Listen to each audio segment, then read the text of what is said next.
علشان بقالي كتير ما جربتش شيبسي بالخل والملح، جربت النهارده اجيب شيبسي فوكس المصري الاصلي واجربه بطعم الخل والملح ونشوف طعمه خطير وجميل ولا لا. اول حاجه عجبتني جدا في شركه فوكس ان كل الشيبسي فيها مبيض بالشكل ده، مفيش خالص شيبسي شايفه محروق او شكله اسود.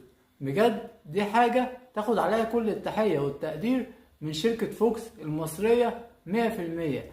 تعالوا ندوق بقى الطعم ونشوفه خطير ولا لا.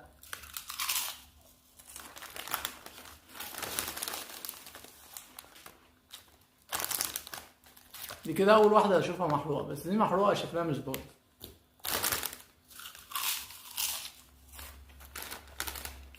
بجد طعمه رائع وخطير، لازم تجربوه، بجد هيعجبكم جدا شيبسي فوكس.